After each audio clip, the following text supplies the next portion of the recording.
Halo semuanya, selamat datang di sesi bedah materi kita kali ini. Hari ini kita bakal langsung nyelam ke sebuah draft buku yang jujur aja benar-benar personal dan emosional banget soal sistem keuangan modern kita.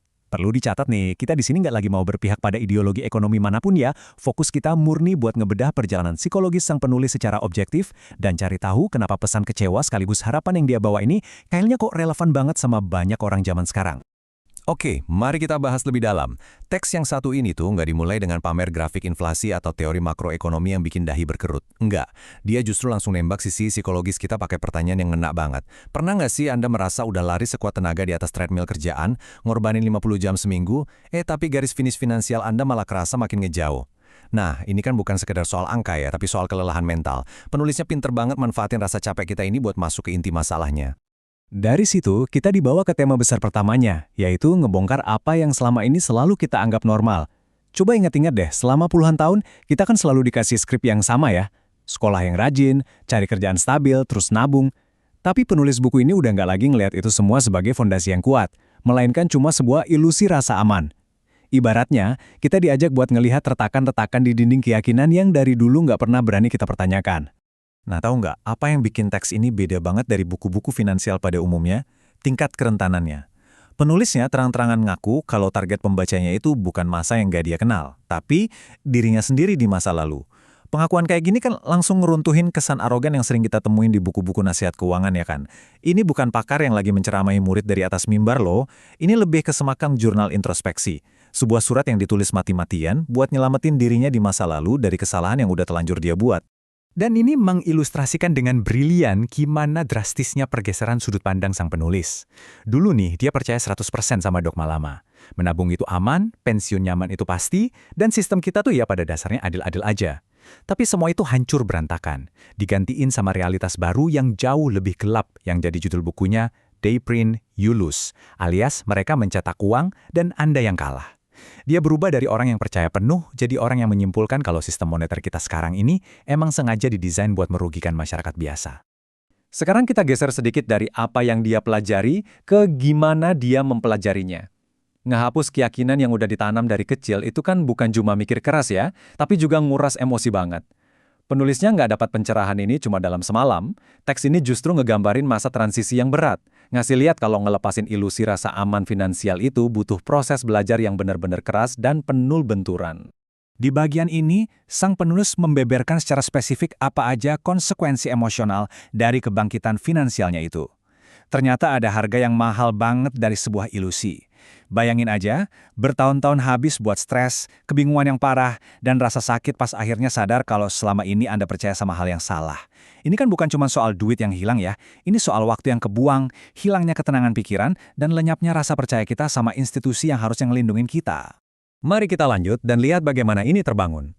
Kalau Anda baca langsung naskah aslinya, kerasa banget temponya melambat drastis di bagian ini.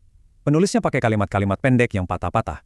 Kayak nulis kayak gini tuh sengaja dipakai buat nyerminin proses sadarnya dia. Pencerahan ini nggak datang tiba-tiba nyambar kayak petir, tapi sebuah kesadaran yang merayap, pelan, dan bertahap. Sedikit demi sedikit. Dan proses yang lambat itu sungguh menyakitkan. Pas sudut pandang Anda soal sistem ini mulai runtuh, pastinya bakal ninggalin luka psikologis yang dalam kan? Bayangin aja rasanya pas sadar kalau aturan main yang mati-matian Anda patuhi tiap hari, ternyata mungkin nggak pernah dirancang buat bikin Anda menang.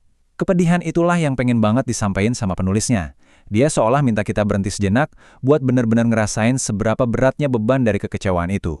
Lalu kita sampai di satu kata yang rasanya paling ngasih efek terisolasi dari seluruh teks ini. Sendirian.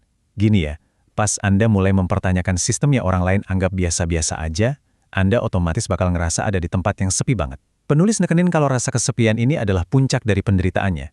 Dia benar-benar pernah ada di titik paling bawah itu. Tapi menariknya, justru dari titik sepi inilah, narasi kita berbalik arah buat nawarin sebuah solusi. Nah, setelah ngejabarin panjang lebar soal rasa sakit dan kesepiannya, penulis sekarang mulai ngenalin bukunya sebagai sebuah alat bantu. Jadi ini tuh bukan sekedar buku harian orang yang lagi curhat menderita ya. Ini adalah sebuah mekanisme yang sengaja dirancang biar Anda nggak perlu repot-repot ngelewatin jalan sepi yang sama. Ibaratnya, dia lagi nawarin jalan pintas buat Anda. Disinilah letak niat utama sang penulis. Dia nyiptain sebuah panduan yang dulu bener-bener dia harapin ada, pas dia sendiri lagi raba-raba dalam kebingungan. Pada dasarnya dia ini lagi nyoba ngejulurin tangan buat narik mereka yang masih terjebak di bawah. Dia ngerangkum semua pengalaman pahitnya itu, ya tujuannya satu, buat ngirit waktu Anda biar nggak perlu ngalamin stres dan kebingungan bertahun-tahun kayak yang dia alamin.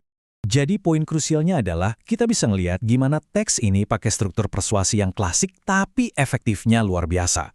Dia ngelakuin 3 hal penting. Pertama, dia memvalidasi rasa frustrasi Anda dengan bilang, Anda tuh nggak gila.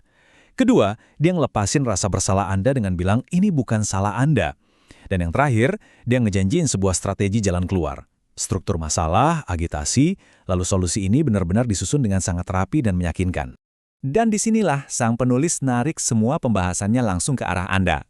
Kenapa sih semua ini penting buat kita bahas? Karena penulisnya berani taruhan kalau Anda lagi ngalamin gesekan ekonomis kecil apapun dalam hidup Anda sekarang, tulisan ini pasti bakal beresonansi kuat banget.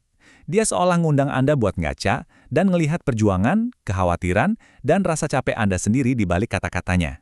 Ini benar-benar upaya sadar buat ngebangun rasa kebersamaan dari pengalaman kolektif kita soal kekecewaan finansial. Menjelang akhir teks, kita dikasih info logistik yang cukup straightforward nih, yaitu kalau detail rilis bukunya bakal segera diumumin. Tapi ada yang menarik. Coba perhatiin cara penulis nutup pesannya. Dia pakai frasa stay free atau tetaplah merdeka. Ini bukan sekedar salam penutup basa-basi loh. Ini semacam tanda tangan ideologis yang secara halus nunjukin filosofi dia tentang kemandirian finansial, sekaligus sikap skeptisnya terhadap sistem mainstream yang emang jadi fondasi utama dari seluruh sudut pandangan. Nah, apa yang benar-benar menarik dari bagian akhir ini adalah gimana judulnya sekarang jadi punya bobot makna yang jauh lebih dalam. Setelah kita bedah rasa sakitnya, rasa terisolasinya, dan janji soal jalan keluarnya, frasa ini bukan cuma sekedar judul jualan yang catchy aja. Ini adalah tesis yang sangat provokatif soal sistem kita. Sekali lagi ya, kita di sini bukan buat menghakimi mana yang benar atau salah, tapi teks ini jelas ninggalin satu pertanyaan tajam banget buat Anda pikirin. Kalau mereka terus-terusan mencetak uang, lantas siapa sebenarnya yang lagi disuruh bayar harganya? Sebuah pemikiran akhir yang kayaknya benar-benar pantas buat kita renungin bareng. Makasih banyak udah nemenin di sesi bedah materi kali ini, dan sampai jumpa di pembahasan seru kita selanjutnya.